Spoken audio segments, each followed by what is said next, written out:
Anda ini sebagai cendekiawan muslim nih harusnya Anda bisa memberikan jawaban dengan jelas lah. Ini Hamid nih. Ayo Hamid. Ya Bang Eh, Hamid. ah, Sudah nyimak dari tadi Bang. oke. Sekitar 5 menit saya nyimak itu. Oke. Bang, kalau Ini Abang apa? kalau Pertanyaannya Abang lebih saya mengarah tanya ke nih, filosofis ya. Ribut lambangnya ya? agama Islam itu apa? Ya, Simbol bulan bintang. identitas agama Islam itu apa? Simbolnya Iya, bulan bintang, bulan bintang, bulan bintang. bulan bintang. Kenapa kok bulan bintang, Bang? Bulan bintang itu menandakan ini. Saya tunjukkan data ya. Saya tampilkan data ya. Berbicara ini mesti data karena ini berbicara Ya, di silakan. filosofis ya. Kenapa kok bulan bintang? Ya, kenapa?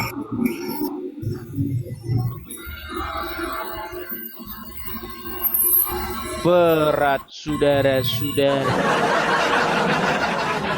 Ya, silakan. Tunggu, tunggu ya. Hmm. Bulan bintang, kenapa?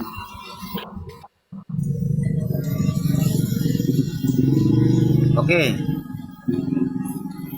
Jadi memang kalau berbicara terkait dengan filosofis bulan bintang, otomatis kita tidak terlepas dalam sejarah ya, berbicara sejarah ya. Sebentar, sebentar, Bang, sebentar. Ini yang Anda jadikan Nah, sumber rujukan ini datangnya sesudah Al-Quran atau sebelum Al-Quran?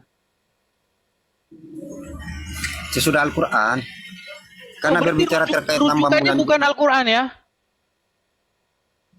ada poin dalam Al-Quran juga Oke, menceritakan di hal mana? itu. Di mana? Coba ayat Qurannya aja, Bang. Ayat Qurannya. Nah, kita kalau berbicara terkait ini ya berbicara terkait ini berbicara terkait sejarah ini. Jadi begini lebih mengarah kepada filosofis. Berarti sumbernya bukan Kalau berbicara Al-Quran. filosofis, ada juga dalam Al-Quran yang menopang. Oke, Itu Al-Qurannya kalau aja coba. kita Ke kaji Al-Qurannya pasti. aja. Yuk, ke Al-Qurannya. Nah, kita berbicara terkait sejarah dulu, karena ini kalau berbicara terlepas dari sejarah ya otomatis. Ini, saya Aduh. ini bang, Oke, Bang, dibawa dulu lah ya. Sakit kepala saya nanti, Bang. Sakit kepala. Coba teman-teman, ngeri nggak teman-teman? Ngeri kan? Agama Islam rujukannya bukan lagi Al-Quran.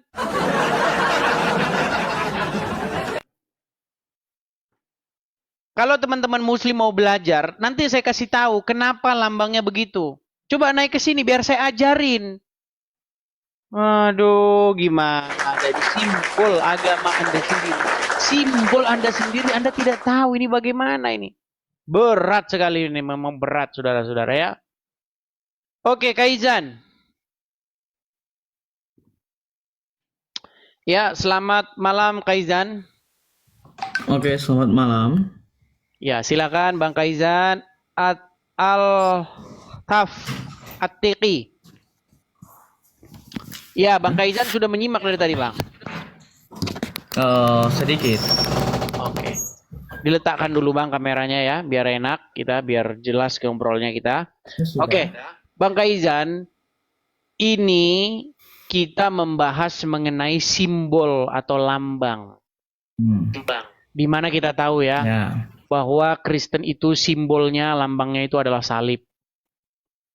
Nah, Oke. ketika orang Kristen ditanya, apa maknanya? Itu orang Kristen bisa menjawab, ada peristiwa sejarahnya. Artinya bukan lambang odong-odong, lambang halusinasi, bukan begitu, tetapi lambang yang betul-betul ada peristiwa sejarah di baliknya. Oke? Nah, sekarang nih, saya mau tanya kepada Anda, lambangnya agama Islam itu apa? Simbolnya? Oke, untuk sekarang itu bulan bintang. Bulan bintang. Ada bulan bintang, ada bulan sabit doang, betul? Oke. Kadang-kadang bulan sabit doang, kadang-kadang ada bintangnya, betul? Nah, sekarang saya tanya dulu. Coba jelaskan, kenapa orang Islam lambangnya bulan sabit? Oke. Bulan sabit itu digunakan sebagai simbol melambangkan awal bulan Hijriah, kebangkitan, perubahan. Setelah itu simbol berkaitan dengan hari-hari besar Islam. Oke. Bulan sabit ini digunakan itu pada zaman Kesultanan Turki Utsmani. Itu sebagai lambang Kesultanan dinasti Turki dan Utsmani. Berarti sebelumnya Iya. tidak pakai bulan sabit. tidak. Oke, Kesultanan Turki Utsmani itu tahun berapa? Coba di Google dulu. Abad ke-13 sampai 16 apa gitu. Oke, tahun Ya, gitulah. 1300-an sekian ya. Iya. Oke, artinya belum lama ya. Ya. Masih sekitar 700 tahun yang lalu, betul? Oke, ya gitulah. Oke, baik. Baik, saya balikkan gambar saya dulu Bang ya. Saya balikkan. Anda tadi bilang Islam menggunakan lambang itu baru tahun 1300. Apakah itu benar? Baik. Sekarang saya lihat Bang. Abang lihat ini apa? Itu makom Ibrahim. Makom Ibrahim. Di dalam Oh, enggak, makom Al-Quran, itu apa? sebentar Bang. Makom itu apa? Pelan-pelan. Pelan-pelan Bang. Di dalam Oke. Al-Quran ada disebutkan ini makom Ibrahim ini, betul? Oke, Ada ya, surat dalam yang ada dalam Al-Quran itu, makom Ibrahim itu adanya di zaman Turki Utsmani tahun 1300 atau di zaman Muhammad? Oke, sabar dulu. Oke. Sekarang ini apa esensinya tentang makom Ibrahim nih? Gini, Sama tentang lambang itu. Tadi Bang Kaizan kan bilang bahwasanya penggunaan bulan sabit sebagai lambang agama Islam itu baru ada tahun 1300 sampai 1600, betul? Di zaman kekaisaran atau imperium Turki Utsmani, betul? Nah, mengapa statement Anda itu bertolak belakang dengan ayat Al-Quran? Sedangkan di dalam ayat Al-Quran, makom Ibrahim itu sudah ada di zaman Muhammad, sebelum Turki Utsmani, betul? Nah, pertanyaan saya, kenapa di makom Ibrahim ini sudah ada bulan sabit duluan, sedangkan Anda mengatakan bulan sabit itu adanya di zaman Turki Utsmani? Oke, saya jelasin ya. Silakan. Jadi kita tahu seiring berjalannya waktu itu dulu makom Ibrahim tuh nggak seperti itu. Oke, tunjukkan mana sebelum yang seperti ini. Oke. Tinggal cari aja di Google, banyak Loh, tuh. kok jadi saya? Anda kan membuat statement. Sebentar, Kaizan, Anda bikin statement. Dulu nggak seperti ini. Betul? Nah, tunjukkan foto sebelum seperti ini. Oke. Banyak Nggak ada bulan gambar-gambar sabitnya, Ka'bah di mana? dan makom Ibrahim. Oke. Saya cari ya nih. Memang mereka ini tukang fitnah yang nyata. Karena diajarin oleh Muhammad, boleh kamu berdusta dalam 3 hal. Boleh kamu bertakiyah menyembunyikan sesuatu. Memang berat saudara-saudara mempertahankan agama Islam. Silakan Kaizan, tunjukkan makom Ibrahim ya sebelum dia ada bulan sabitnya, dan tunjukkan bahwa bulan sabit ini diadakan atau ditambah-tambahi di zaman Utsman, di zaman kekaisaran Turki Utsmani. Jangan dimatikan kameranya Kaizan. Oh, enggak mati. Mana fotonya sebelum ini? Sabar, lagi loading. Nekat yang nyata, saudara-saudara. Dulu belum kayak gini. Nanti lama-lama wajahnya Kaizan tuh dulu nggak begini, saudara-saudara.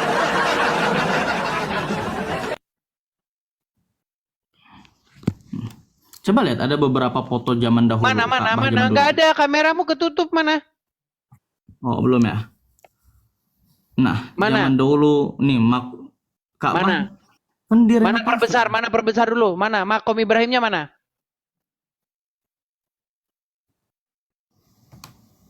Mana makom Ibrahimnya?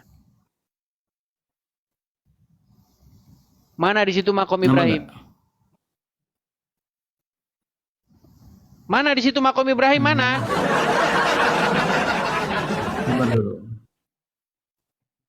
Nah, kita lihat aja sini dulu. Gambar ini. Di situ makom Ibrahim mana? Lihat dulu. Gambar ini zaman dahulu belum direnovasi. Ka'bah pun. Iya, mana yang menjadi makom Ibrahim dulu mana? Ini posisi makom Ibrahim. Mana itu makom Ibrahim? Mana coba perbesar mana? Di mana itu makom Ibrahim mana? Ya. Aduh. Itu mah tenda. Gimana? Itu tenda-tenda yang didirikan di situ. Kok makom Ibrahim? Mana di situ makom Ibrahim? Sejak kapan tenda didirikan di dalam Ka'bah? Oke, itu bangunan apa? Sekarang saya tanya.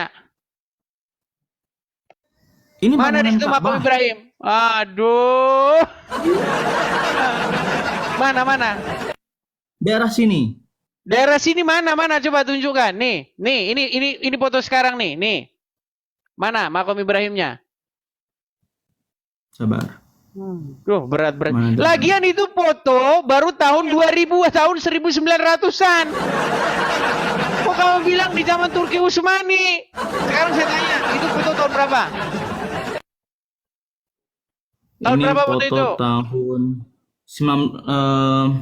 19. di sini para berjangkul Ka'bah pada 1880 di sini. Oke, Para 1880 jangkul. berarti Turki Utsmani udah bubar, betul?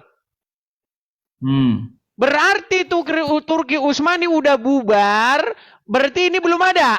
Tahun 1800-an ini belum ada. Belum dibuat seperti itu. Tadi kan katanya baru. dirubah di zaman Turki Utsmani. Ini dirubah di Sebentar. zaman Islam. Kan Foto yang kamu agama tunjukkan, Islam. dengar. Saya ikuti, Lambang mau kalian agama walaupun Islam, kalian bukan dusta gini. Makom Foto Ibrahim yang kamu itu.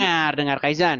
Foto yang kamu tunjukkan tadi itu berasal dari tahun 1800 sekian, abad ke-19, betul? Sedangkan Turki Utsmani bubar abad ke-16, betul? Kenapa Anda katakan itu dirubah di zaman Turki Utsmani?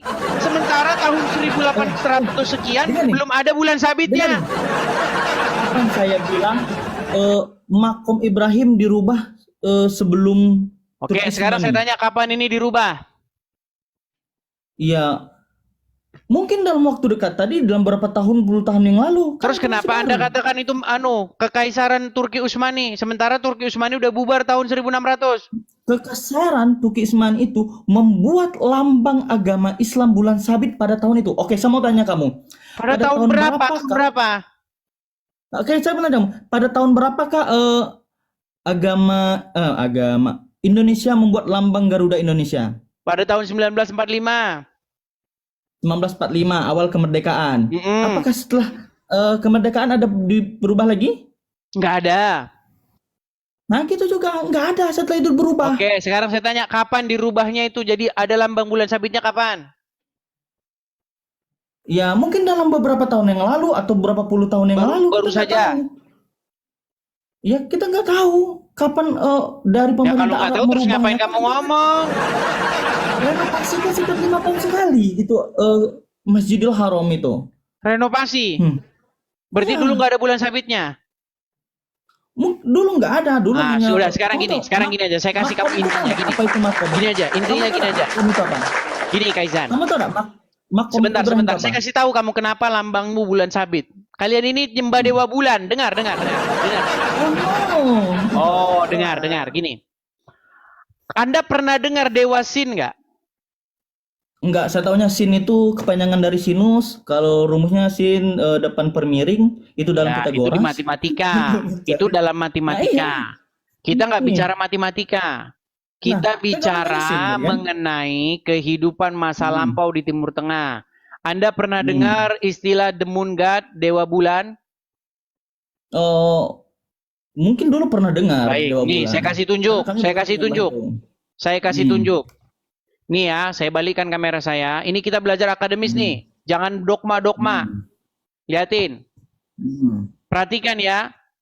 Sin ya atau Suen bahasa Akadia atau bahasa Enzu ya dibaca dipronounce sebagai Suen atau Sin.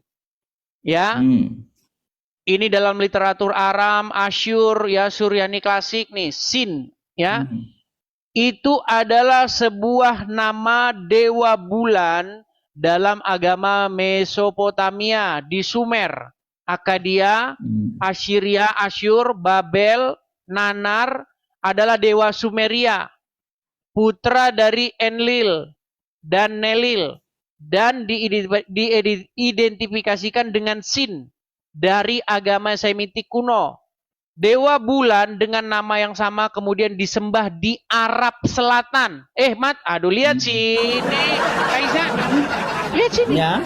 Ya, dewa bulan dengan nama yang sama kemudian disembah di Arab di tempatnya Muhammad. Ini lambangnya nih. Ini prasastinya. Jadi kita nggak omong kosong. Ini prasastinya nih. Oke. Kelihatan bulan Saya sabitnya. mau tanya sama kamu. Sebentar. Pada tahun berapa? Sebentar dulu, ini belum kelar ini ngomong aja Kaizan. Oke, Dengar, jalan. kita nggak ngomongin dogma, kita nggak ngomongin hal-hal yang bersifat subjektif, tapi kita ngomongin peninggalan bukti-bukti arkeologis, oke? Kelihatan di sini lambangnya bulan sabitnya? Ya. Oke. Nah, sekarang kita masih bisa menggali bukti-bukti sejarah itu bahwa dewa bulan atau dewa Sin ini itu disembah di Arab Selatan. Nah, sekarang pertanyaan saya sama kamu. Nih, coba kamu lihat ke sini, perhatikan saya ya. Nih. Kamu tahu nggak di dalam Al-Qur'an ada sapaan kepada Sin?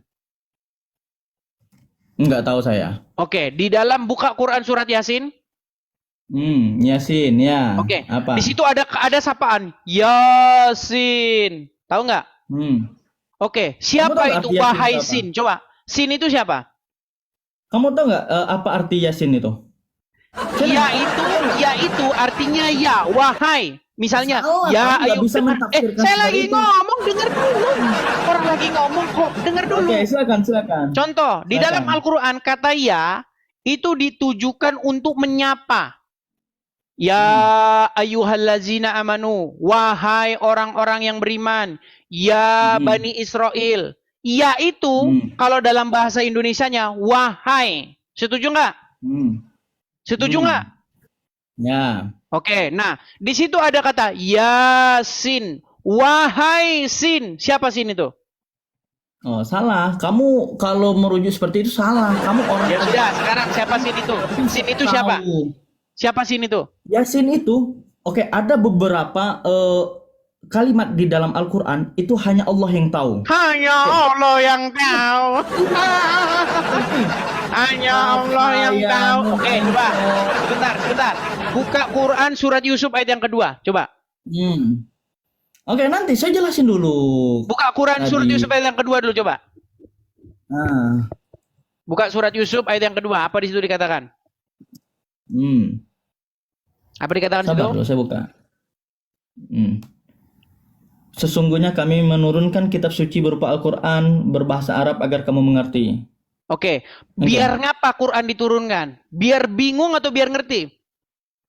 Biar ngerti, tapi ada beberapa kalimat di dalam Quran. Sebentar, sebelum ke situ, tujuan Quran diturunkan supaya kamu mengerti atau supaya kamu bingung? Mengerti, tapi supaya ada kamu beberapa. Mengerti. Lantas kenapa kamu katakan hanya Allah yang mengerti? Nah, karena emang ada beberapa kalimat di dalam Al-Quran itu hanya Allah yang tahu. Hanya Allah yang tahu. Hanya Allah yang tahu. Oke, saya mau tanya. Yasin. Wahai Sin. Siapa Sin itu? Oke, gini. Sebentar, siapa Sin itu? Sin nggak ada. Di sini Yasin itu merujukan pada ya insan, wahai insan. Insannya siapa? Wahai di situ. Wahai insan katanya mau diedit. Mau diedit apa? Loh, di tulisannya Yasin atau wahai Sin atau wahai insan? Oke, saya lihat ya. Oke, saya lihat. Ya insan atau Yasin? Oke nih. Oke, ini sih. Betul kan sama saya nih. Saudara-saudara berat. Nih. Yasin merupakan nama surah dalam Al-Quran yang terdiri dari 83 ayat. Surat ini dikenal sebagai jantung Al-Quran dan memiliki berbagai keutamaan. Arti Yasin sendiri seringkali dikaitkan dengan ya insan, wahai Muhammad, yang merujuk kepada Nabi Muhammad. Udah, saya udah ngasih data. Oke, itu ayat Al-Quran atau tafsiran orang? Nah, tafsiran orang. Gimana tafsiran orang? Berarti nama Muhammad itu Sin. Kan gimana ya? Di sini tidak dijelaskan secara eksplisit. Udah Bang, udah tidur di bawah aja, Bang. Udah tidur di bawah aja, tidur di bawah banyak ngarangnya. Halo teman-teman Jagorut, jumpa lagi dengan Jagorut Channel. Diskusi agama adalah ruang penting untuk memperluas pemahaman, baik terhadap keyakinan sendiri maupun terhadap kepercayaan orang lain. Dalam perbedaan tafsir dan praktik, kita diajak untuk menyadari bahwa nilai-nilai seperti kasih sayang, keadilan, dan pencarian kebenaran adalah fondasi yang kerap hadir dalam banyak tradisi keagamaan. Karena itu, dialog yang jujur dan terbuka dapat menjadi jembatan untuk memperkuat toleransi dan menghargai keragaman. Namun, diskusi agama juga menuntut kedewasaan dalam menyikapi perbedaan. Ketika keyakinan bersifat sangat pribadi dan menyentuh aspek yang terdalam identitas seorang, penting bagi setiap peserta diskusi untuk menjaga sikap saling menghormati dan menghindari pemaksaan pandangan. Dengan pendekatan ini, diskusi agama tidak menjadi ajang perpecahan, melainkan menjadi saran memperkaya batin dan memperkuat kemanusiaan bersama. Disclaimer, ini hanyalah diskusi, bukan ajang untuk mencari pemenang atau juara. Jadilah penonton yang baik dan bijak. Tuhan Yesus memberkati.